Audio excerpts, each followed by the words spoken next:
ating simula ng umaga ng mga balitang dapat nating malaman sa 774 Balita Ngayon. 30 minutong pag-uulat ng mga impormasyon at pangyayari sa loob at labas ng bansa. 774 Balita Ngayon. Kasama sina Joel Malasakit Mangorospe at Darlene Olanyo. Kasama ang buong puwersa ng 774 News Team. 774 Balita Ngayon. Sa himpilang pinagkakatiwalaan sa balita at serbisyo publiko.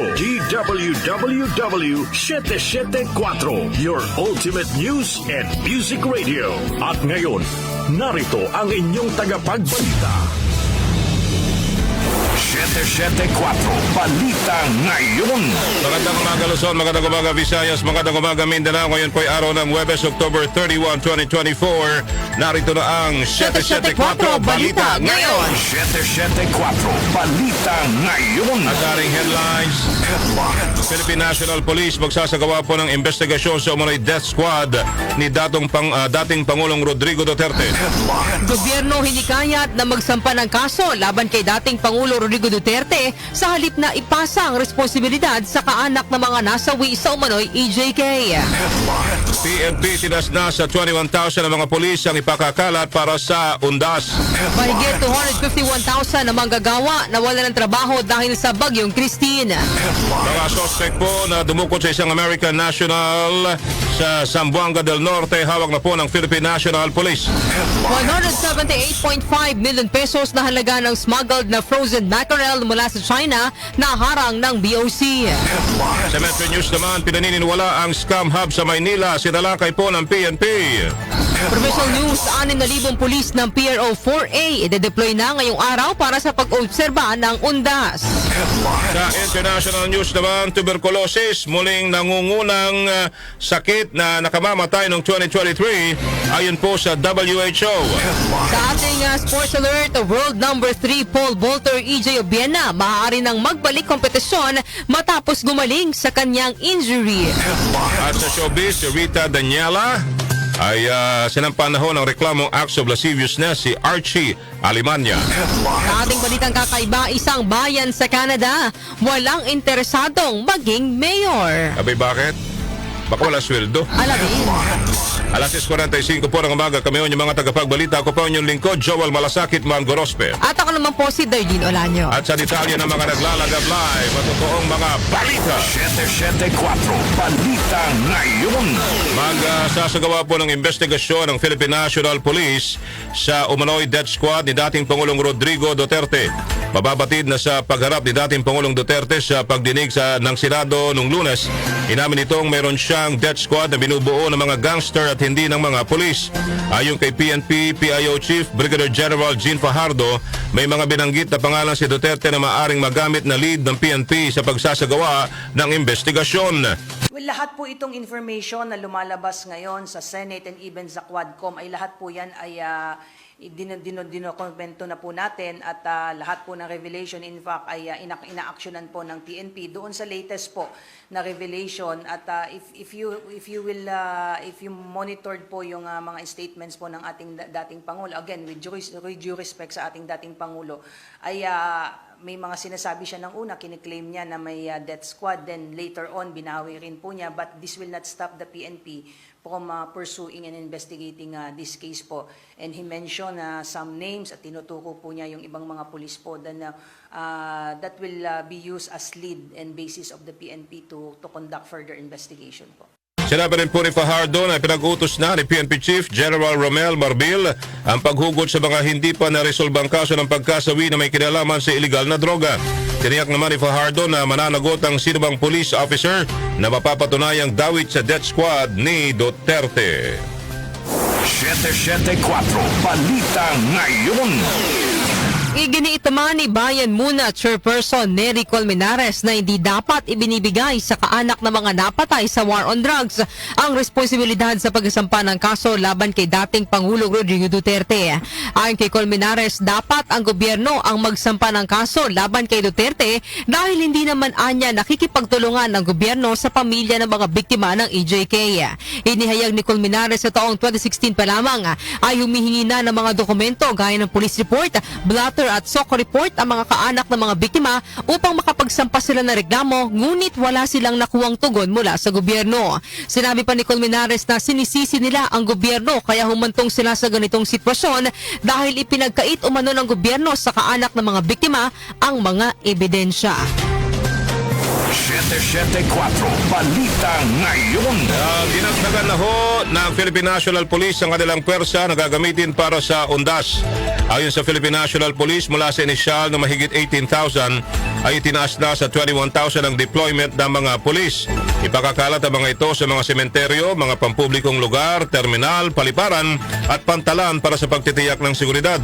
Sa kabila po ng pagdaragdag ng pwersa, nilinaw ni Fajardo na wala naman silang bantanan na mumonitor para sa undas. Samantala, sinabi pa ni Fajardo na simula noong Martes ay naka-heightened alert na ang pambansang pulisya. 774 Balita Ngayon. Nasa kustudiya na ngayon ng Police Regional Office 9 ang 3 suspect sa pagdukot sa isang American national sa Zamboanga del Norte. Ayon kay PNP-PAO Chief Police Brigadier General Jean Fajardo, hawak na nila ang 3 suspect habang at large ang 3 iba pa. Paliwanag ni Fajardo, may direct participation sa kidnapping ang 3 suspect kung saan napag-alaman na 2 sa mga ito ay may kasong murder at pawang miyembro ng criminal group.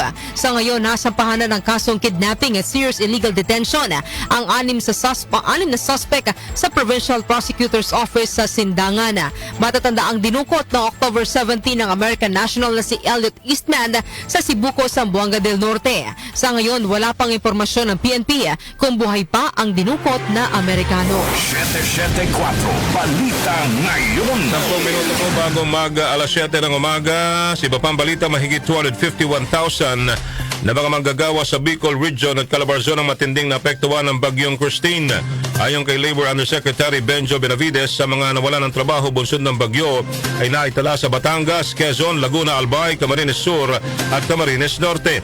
Inihayag ni Benavides na nakatutok ang kanila mga programa gaya ng tulong panghanap buhay sa ating disadvantaged workers sa tupad upang mabigyan ng pagkakakitaan ng mga displaced worker.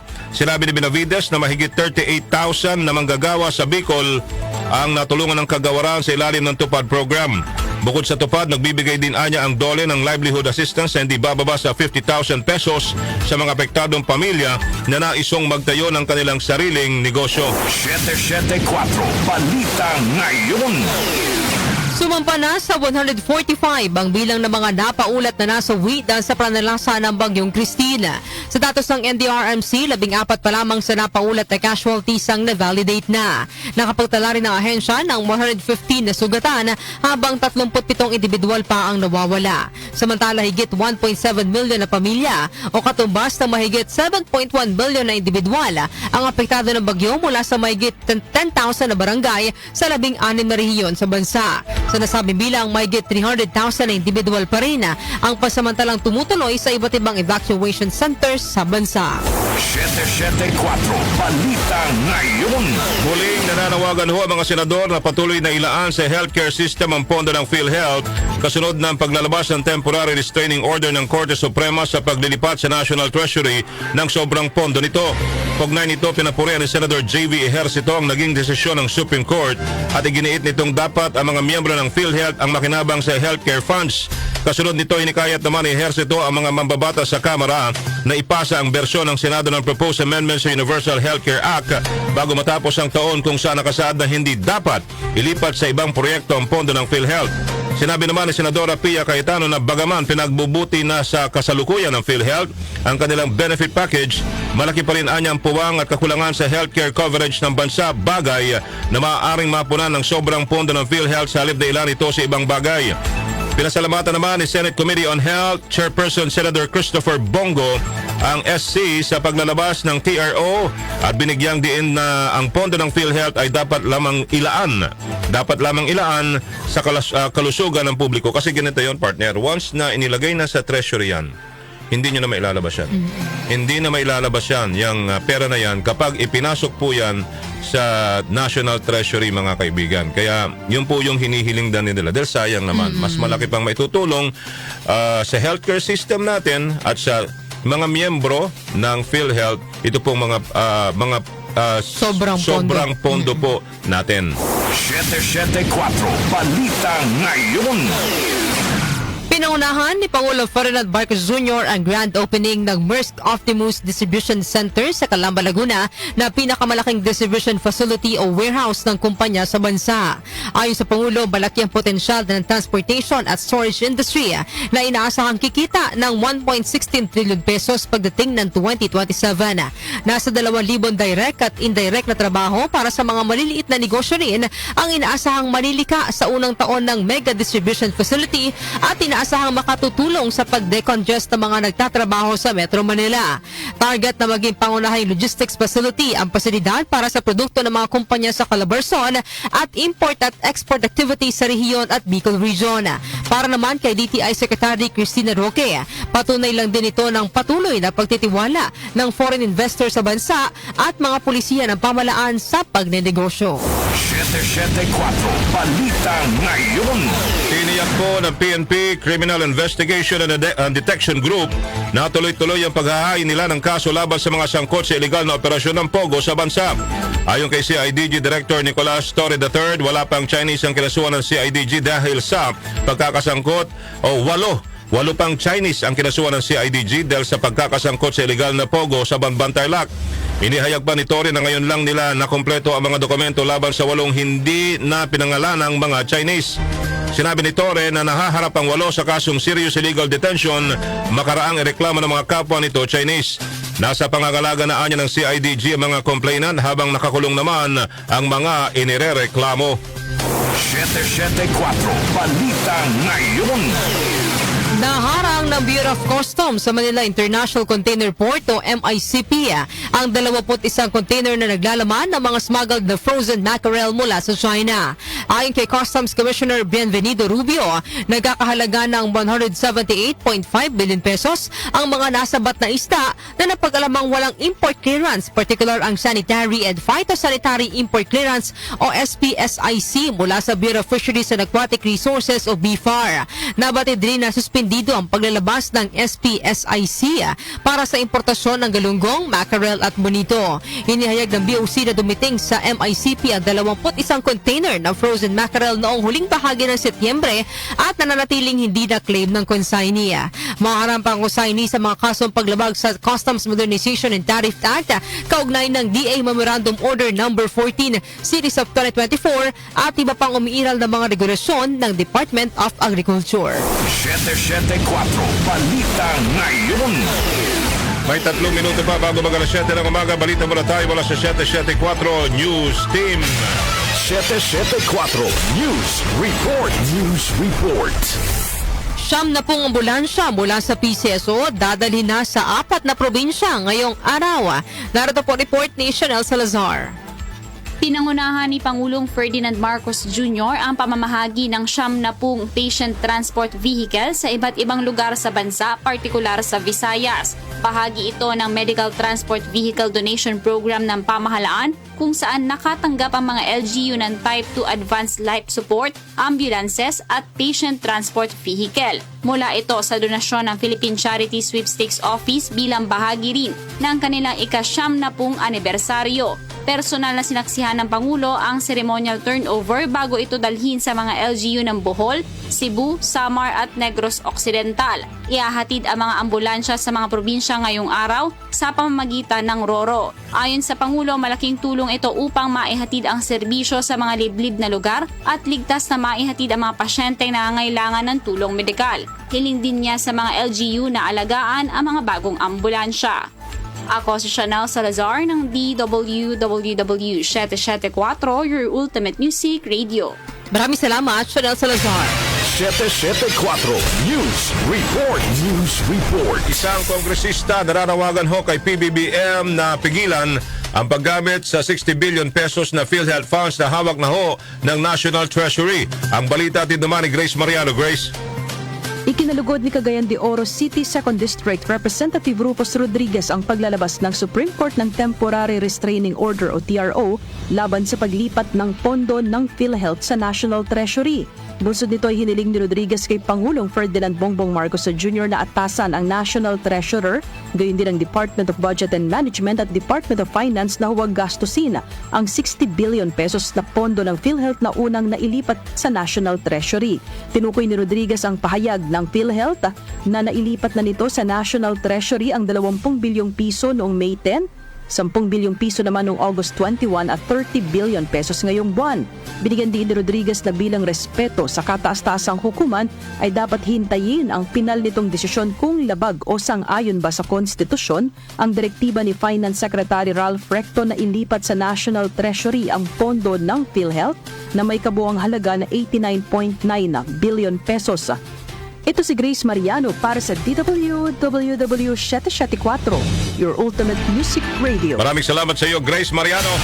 774 News Report. News Report. PNP Chief Romel Marbil inatasan ng lahat ng police unit sa bansa na paigtingin ng seguridad upang matiyak ang mapayapang undas. Detalye ay ihatid ni Angel Garcia. Nagbigay ng direktiba si Philippine National Police Chief General Romel Francisco Marbit sa lahat ng police unit sa bansa na paigtingin ng seguridad at magbigay ng tulong sa mga motorista at publiko ngayong undas. Ayon kay Marbit, layo nito na mapigilan ang pagsalakay ng mga akyat-bahay gang na posibleng mangyari dahil maraming mga tahanan ang iniiwan ng mga may-ari sa panahong ito upang umuwi sa mga lalawigan o hindi naman kaya ay magbakasyon. Ipatutupad din ang mas mahigpit na pagpapatrolya, checkpoint at security checkpoint at pakikipagtulungan sa mga barangay at volunteer group upang maiwasan ang krimen lalo na sa mga matataong lugar. Kasunod dyan, hinihikayat ni Marbil ang publiko na maging mapagmatyak, i-report ang anumang kahina-hinalang aktibidad at sundin ang mga safety advisories para sa kanilang kaligtasan. Samantala, nakatakdang mag-inspeksyon si Marbil kasama si NCRPO Acting Regional Director Police Major General Sidney Hernia sa Parañaque Integrated Terminal Exchange mamayang alas 3 ng hapon para masiguro ang kaligtasan ng mga biyahero. Angel Garcia ng DWWW 774, your ultimate music radio. Maraming salamat, Angel Garcia. 774 News Report. News Alas Report. 7:02 na ho ng umaga. Good morning! Kami pa rin po niyo mga tagapagbalita. Ako po si Joel Malasakit Mangorospe. At ako naman po si Darlene Olanyo. At si Papa naglalagad live ang totoong mga balita. Metro News. Metro News. Sa Metro News, sinalakay po ng Philippine National Police Anti-Cybercrime Group o PNP-ACG ang isang commercial at residential establishment sa kahabaan ng Adriatico Street sa Maynila na pinaniniwalaang isang scam hub. Ayon sa mga otoridad sa natulang operasyon na aresto ang 69 na dayuhan at 47 na mga Pilipino. Sa mga dayuhang na aresto, 35 ay mga Chinese, 11 naman ang Indonesian at 10 ang Malaysian. Ayon sa hepe ng Cyber Response Unit ng PNP-ACG na si Police Colonel J. Guillermo, isinagawa po ang operasyon makaraan silang makatanggap ng reklamo hinggil sa nagaganap na love scam sa 23rd floor ng Gusali kung saan ang modus ay kilalanin, kakaibiganin at makikipagrelasyon ng mga sospek sa mga biktima at saka ito hihikayatin na mag-invest sa cryptocurrency. Napagalaman ng pulisya na patuloy na nag-ooperate ang naturang establishmento kahit na nakansela na ang kanilang lisensya noong November 2023. Metro News. Metro News. Suspendido ang expanded number coding scheme sa Metro Manila simula ngayong araw, October 31 hanggang bukas, November 1. Sa abiso ng MMDA, layo ng pagsuspende ng number coding scheme ngayong araw na mabigyan pagkakataon ng mga babiyahe ngayong long weekend para sa pagunita ng undas. Otomatiko namang suspendido ang number coding bukas, November 1 dahil sa All Saints Day na isang special non-working holiday. Ang Makati City naman ay magsususpende rin ng number coding scheme simula mamayang tanghali kasabay ng suspensyon ng trabaho sa gobyerno. Samantala, sinuspende naman ng MMDA ang operasyon ng Pasig River Ferry bukas November 1 hanggang November 2 sa gitna ng pagunita ng undas. Balitang Fromby. Balitang Fromby. 6,000 polis ng PRO 4A i-deploy na ngayong araw para sa pag-obserba ng undas. Detalye atid ni Jonah Bakiran. Jonah. Nasa higit 6,000 Police Regional Office 4A ang i-deploy sa Cavite, Laguna, Batangas, Rizal at Quezon upang mapanatili ang kapayapaan at kaayusan sa undas. Ipapakalat ang mga pulis para sa kaligtasan ng publiko at asistihan sila bukod pa sa pagtiyak sa kanilang kaligtasan. Ngayong araw, October 31 hanggang November 3 naman ipapakalat ang mga pulis sa mga matataong lugar, sementeryo, transportation hubs, terminals, pantalan at mga malalaking kalsadahan. Ako po si Jonah Bakira ng DWWW 774 Ultimate Music Radio. Maraming salamat sa iyo, John Abakiran. Balita sa labas ng bansa. Sa ating international news, tuberculosis muling nangunang sakit na nakamamatay noong 2023 ayon sa WHO. Detalye po ihatid ni Rosemay Miranda. Pinalitan na ng tuberculosis o TB ang COVID-19 bilang nangunang sakit na pinakanakamamatay noong 2023. Ito ay batay sa isinapublikong ulat ng World Health Organization o WHO na binigyan diin ng mga hamon sa pandaigdigang pagsisikap sa pagpuksa sa sakit. Ayon sa United Nations Agency, tumaas sa mahigit 8.2 milyong tao ang bagong na-diagnose ng TB noong nakaraang taon, ang pinakamataas na bilang na naitala mula ng sinimula ng WHO ang pandaigdigang pagsubaybay sa tuberculosis noong 1995 mula sa 7.5 milyon na naiulat noong 2022 at nangangahulugan na maaari nilang ma-access ang naaangkop na paggamot. Makikita sa naturang datos na nananatiling malayo sa layunin na wakasan ang sakit na tuberculosis dahil patuloy itong nahaharap sa mga hamon tulad ng kakulangan sa pondo. Inihayag din ng WHO na bagamat hindi nasusubaybayan ang mga pandaigdigang milestone at mga target para sa pagbawas sa pasanin ng sakit na tuberculosis, kailangan pa rin na malaking pag-unlad upang maabot ang iba pang mga target na itinakda para sa 2027. Ako si Rosemay Miranda para sa DWWW 774, your ultimate music radio. Maraming salamat, Rosemay Miranda. Sports Alert! Sa Sports Alert tayo, world number 3 Paul Volter, EJ Obiana, maaari nang magbalik kompetisyon matapos gumaling sa kanyang injury. Detalyated naman ni Mika Fajardo. Mika. Naka-recover na ang world number 3 Paul Volter na si EJ Obiena mula sa kanyang back injury na naging dahilan na maagang pagtigil ang kanyang kampanya ngayong taon sa mga kompetisyon ng World Athletics. Ibinahagi na Filipino pole vault star ang development na ito sa kanyang social media accounts at sinabing ganap na siyang gumaling mula sa lower back injury na natamo niya noong Silesia leg ng Diamond League kung saan siya ay nagtapos sa ika-5 pwesto noong Agosto. Sinabi rin ni Obiena na nakatanggap na siya ng clearance mula sa kanyang doktor para makabalik sa pagsali sa mga kompetisyon. Nagpasalamat din siya sa mga sumuporta sa kanyang pagpapagaling na naging dahilan ng kanyang pagliban sa mga huling kompetisyon sa 2024 season, ngunit tiniyak din niya na susubukan niya nang bumalik sa pagtitraining upang maging handa sa pagsisimula ng 2025 season. Inaasahang magbabalik aksyon si Obiena sa ilang international competition sa susunod na taon, kabilang ang Southeast Asian Games kung saan siya ang reigning 3-time champion. Gaganapin din ang Philippine International Pole Vault Challenge na inorganisa ni Obiena sa susunod na taon na dapat sana'y gagawin nitong September, ngunit ipinagpaliban dahil sa mga di inaasahang problema, kabilang na ang kanyang injury. Ako po si Mika Fajardo ng DWWW 774, your ultimate music radio. Maraming salamat sa iyo, Mika Fajardo, the pride of Tondo, Manila, Philippines. Showbiz Balita!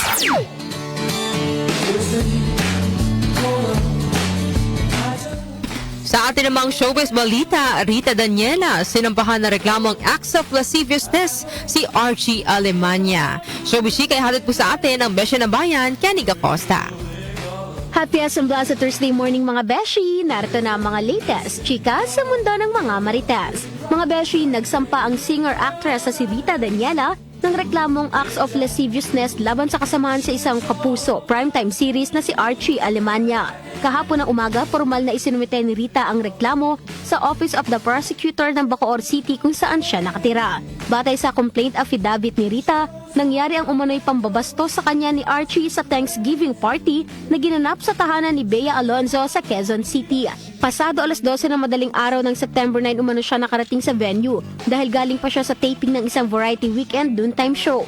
Sa salaysay ni Rita, halatang lasing na si Archie nang dumating siya sa party kung saan may mga hindi na magagandang salita na sinasabi ito sa kanya. Nang pauwi na ang singer-actress ay nag-alok umano si Archie na ihatid na siya sa kanyang bahay. At dahil nakita naman umano niya na nahimasmasan na mula sa pagkalasing ang aktor at bumalik na ito sa pagiging isang nakatatandang kapatid na tingin niya dito maliban pa sa 10 oras na ng gabi ay kinansilan niya ang booking sa Grab at pumayag na siya na ihatid nito. Nang nasa sasakyan na sila at binabaybay ang Cavitex Nagsimula na umano siyang hawakan ni Archie sa leeg at balikat at pilit niyang iniiwasan. Ngunit ang pinakamalala ay noong nakarating na sila sa bahay ni Rita, kung saan bago bumaba sa SUV ni Archie ay humingi pa umano ito ng halik sa kanya at pilit na talaga siyang hinalikan. Kinabukasan ng hapon matapos ang naturang insidente, nag-text sa kanya si Archie upang humingi ng tawad sa inasal na dahil lamang umano sa kalasingan nito. Ang insidente ay nireport na rin ni Rita Daniela sa GMA Management at hiniling na tanggalin si Archie Alemania sa serye dahil sa trauma na inabot niya sa ginawa nito.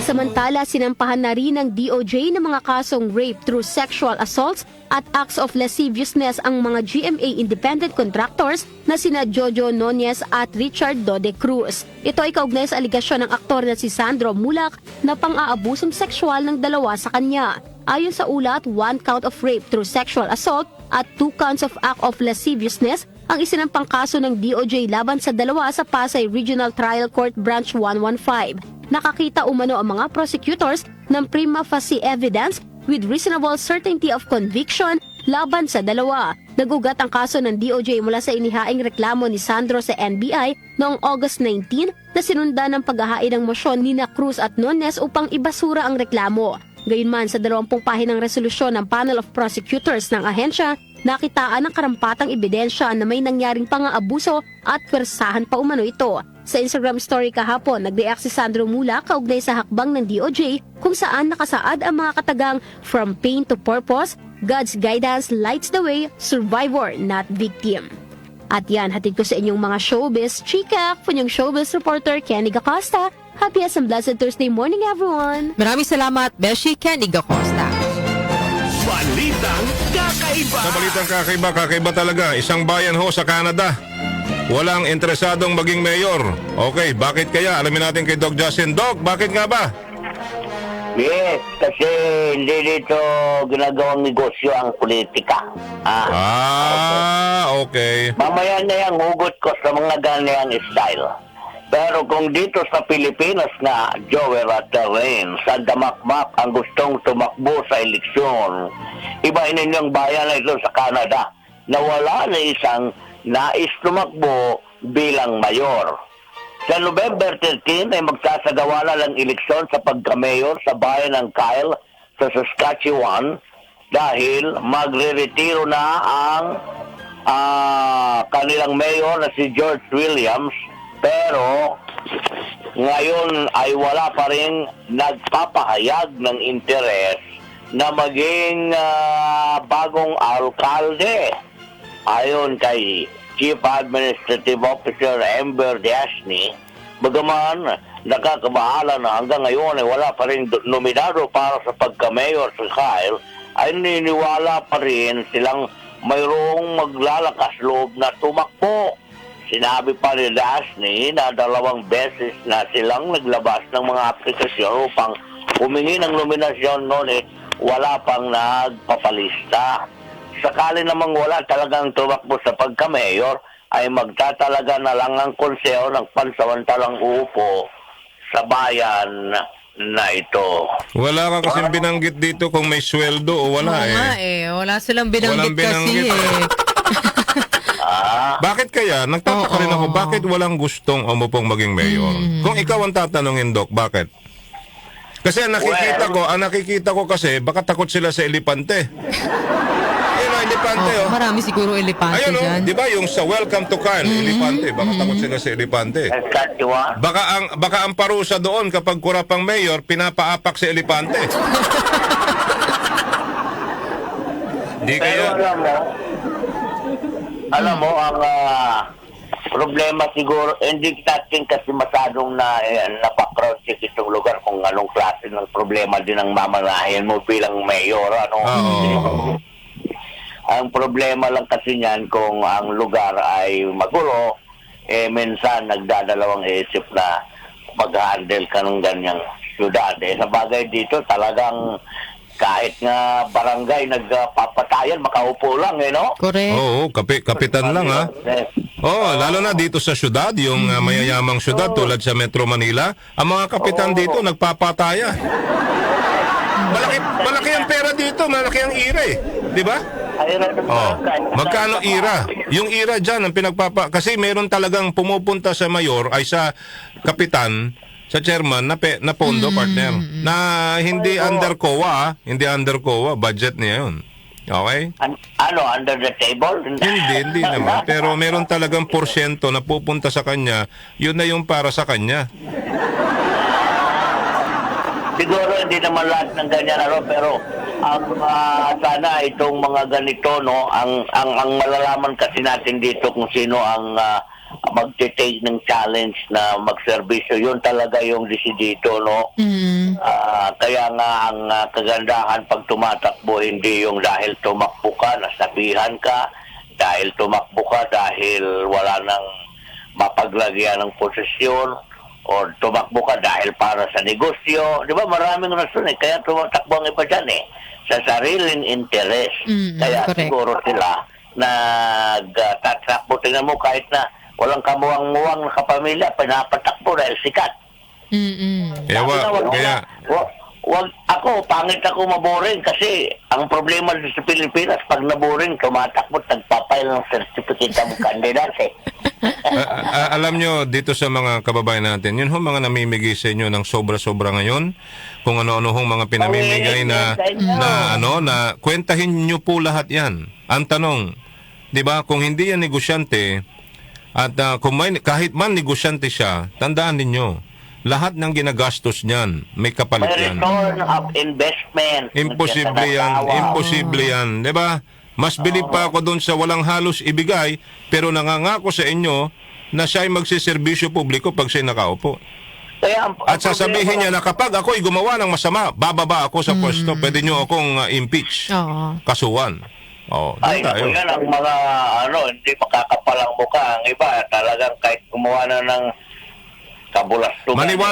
Maniwala ka sa akin, Darlene, Doc Justin. Kung ang pagbabasihan lang natin ay sweldo po ng pagka-mayor, ha? Yung sweldo lang ho, magkano ba ang sweldo? Ano ba? S27 ba ang mayor? S26?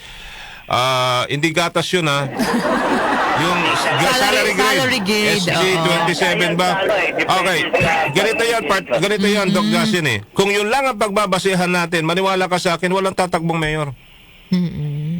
Kung yun lang yung sweldo nila, sa dami ng bodyguard ng mga yan, sa dami ng mga pasweldoan ng mga yan, halimbawa, magkano lang? Sabi mo na lang sa halagang 50,000, 60,000, 70,000, 100,000 na lang ang sweldo nila. Walang tatakbong mayor dyan. Kung yun lang ang sweldo nila. Maniwala ka. Ano? Ito pala, partner, batay sa census ng sa Canada, ang taon pala ng Kyle ay mayroon lamang na populasyon na 413. So maliit lang na bayan. Dapat na lang? Kapitan na lang? 413 lang pala. Okay. Sige. Pag walang tumakbo dyan, baka mamaya ang maging mayor dyan, aso, pusa, di ba? May mga ganun sa ibang bansa. Yung ngayon nakita ko, elepante Baka yung elepante maging mayor doon. Okay, so... Okay. Dito, hindi na kailangan dito, Joel, kay dito, ang karamihan buhaya. Ikaw talaga, Justin. Huwag kang ganyan, nakakasakit ka naman. Huwag ganun. Pero marami pa rin mga nakakabilib na kwarto. Ikaw talaga. Anyway, Doc Justin. Salamat kaayo, Mr. Chair. Salamat kaayo sa imo. Salamat kaayo. Ako dito Justin. Ako. Alright, salamat po sa inyo lahat. Salamat kaayo mga news, mga ka-newsik po natin ngayong umaga. At yan po ang kabuuan ng ating balitaning araw po ng Huwebes October 31, 2024. Kami ho ang mga naging tagapagbalita. Darlene Olanyo. Ako naman po ang inyong Joel Malasakit Malgorospet. Ito po ang 774 Balita Ngayon. 774 Balita Ngayon.